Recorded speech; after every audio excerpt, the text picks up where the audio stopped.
네, 김영원입니다. 같이 말씀 묵상하겠습니다. 하나님이 사인을 주셔서 제가 한국에 들어왔다. 여러 번 말씀을 드렸죠.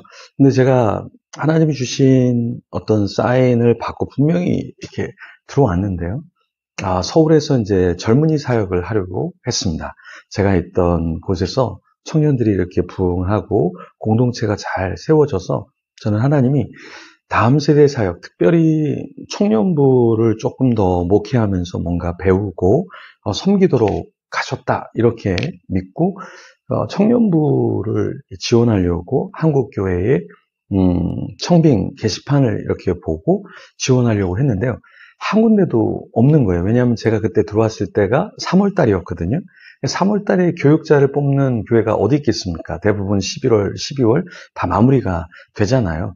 그래서 희망이 없구나. 그러던 차에 한 교회에서 영어 예배 사역자를 구한다. 그래서 사역지가 없으니까 또 제가 유학할 때 이제 가려고 했던 곳이 EM 사역, 영어 설교자로 가려고 했었거든요. 그래서 그냥 영어 사역을 해야 되겠다. 그래서 지원을 했는데 바로 연락이 잘 돼서 오라고 이렇게 했었습니다. 오늘 본문에 보면은요, 모세가 하나님 앞에서 하나님의 사인을 받죠. 그래서 하나님이 나타나셔서 너 가야 돼. 너 내가 보내는데 가서 이런 사역을 해야 돼. 이렇게 하나님께서 말씀해 주셨죠. 출애굽기 5장 1절에서 14절에 이제 하나님이 모세와 함께 펼치는 역사의 장이 펼쳐지게 되는데요. 그 내용을 같이 한번 살펴보겠습니다. 자, 먼저 하나님께서 이 5장 1절, 출애굽기 5장 1절에서 어떤 역사를 펼쳐주시는가? 그것은 출애굽기 4장 31절에 보면 이제 그 내용과 이어져서 5장이 펼쳐지는데요. 이 4장 31절에 백성이 믿으며 여호와께서 이스라엘 자손을 찾으시고 그들의 고난을 살피셨다 함을 듣고 머리 숙여 경배하였더라. 자, 백성이 믿어요. 그리고 여호와 하나님께서 이스라엘 자손을 찾으시고 고난을 살피셨다 함을 들어요. 그래서 그들이 머리 숙여서 경배를 했습니다. 자, 이때에 하나님이 이제 모세를 통해서 역사를 일으키시는 거죠. 그러니까 하나님의 역사는 머리 숙여서 경배할 때 펼쳐진다. 그러니까 인간의 생각으로 다 해보고 하나님 필요 없어. 그냥 내가 다 할 수 있어. 이게 아니라 일단은 접어야 된다라는 거예요. 어떤 생각을 나의 힘으로는 안 되는구나. 여기까지구나. 나의 힘은. 그럼 하나님이 나를 도와주셔야 돼. 그럼 하나님을 붙잡고 경배하면서 나아가야 한다라는 거예요. 근데 대부분의 사람들은 내가 할 거 다 하면서 하나님이 도와주시면 좋겠다. 그러면서 인간의 머리를 많이 쓴다라는 것이죠. 출애굽기 5장 1절에 보면 그 후에라는 말씀이 있어요. 바로 이게 언제를 말하는 거냐면 지금 출애굽기 4장 31절에 백성이 하나님을 믿고 그리고 하나님이 자신들을 찾고 살피셨다 함을 듣고 머리를 숙였을 때 그 후에 하나님이 모세를 보내시고 역사의 장을 새롭게 쓰신다라는 것입니다. 여러분 어떤 하나님의 역사를 경험해 보고 싶으세요? 그러면 나의 경험과 나의 방법과 나의 노력을 잠시 좀 내려놓고 아예 노력하지 말라는 게 아니라 하나님의 방향성은 무엇인가? 하나님이 원하시는 것은 무엇인가? 우리가 이것을 먼저 체크한 뒤에 하나님께 나아가야 한다라는 거예요. 그래서 5장 1절에 보면 그 후에 모세와 아론이 바로에게 가서 이르되 이렇게 그 후에 이스라엘 백성들이 경배한 뒤에 모세가 아론과 함께 가서 바로에게 말을 했다라는 거예요. 어떤 말을 했죠? 이스라엘 하나님 여호와께서 이렇게 말씀하시기를 내 백성을 보내라. 그러면 그들이 광야에서 내 앞에 절기를 지킬 것이니라 하셨나이다. 이렇게 담대하게 말해주는 사람이 생겼다라는 겁니다.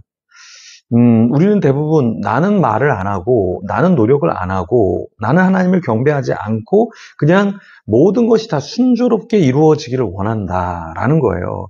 자, 이게 굉장히 큰 문제가 생기게 되죠. 나는 아무것도 안 하면서 하나님이 해주시고 하나님의 사람들이 다 해주길 원해. 그걸 하나님께서 기뻐하실까요?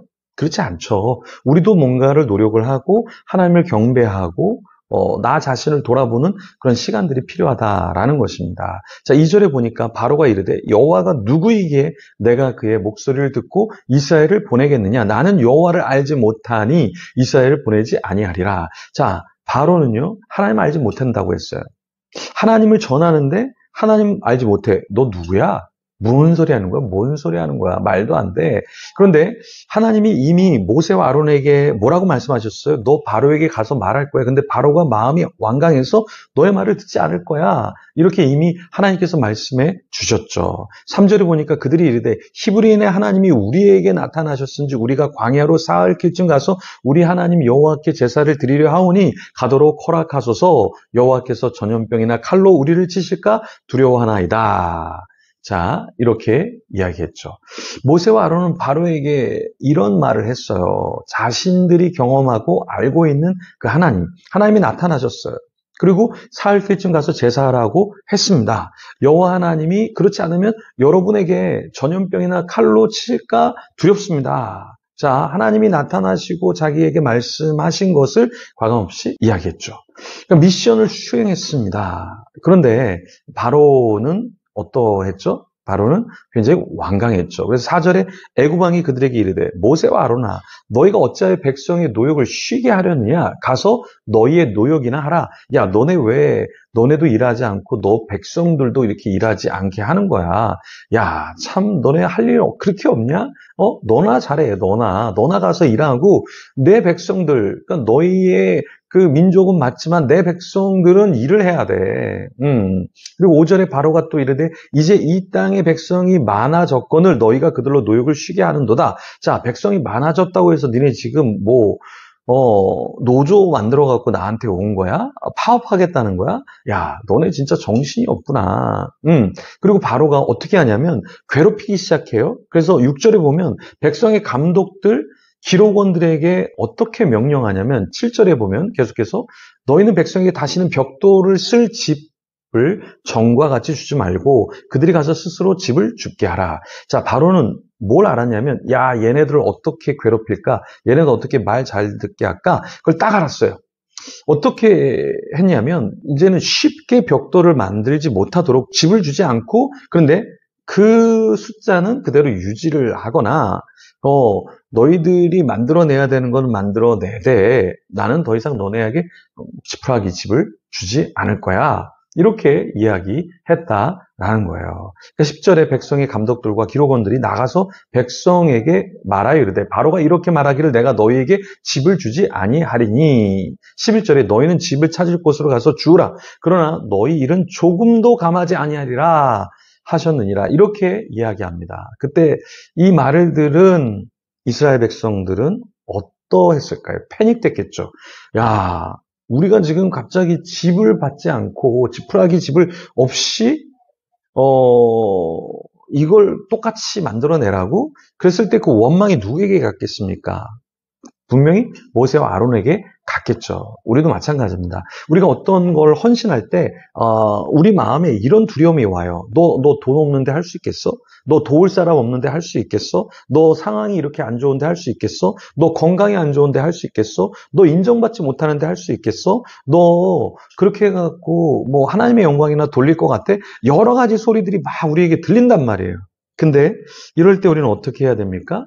상황이 안 좋더라도 우리가 하나님 앞에 나가야 할 방향성을 잡고 나가야 하겠죠.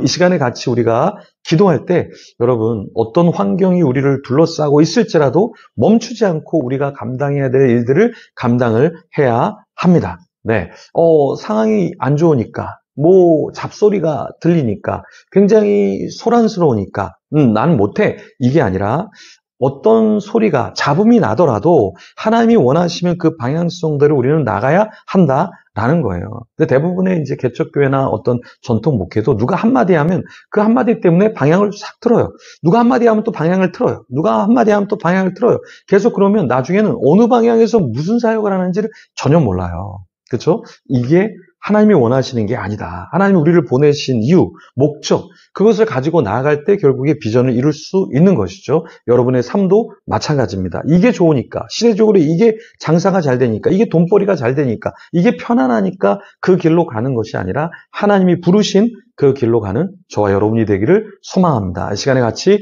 기도하며 하나님 앞에 나아가겠습니다.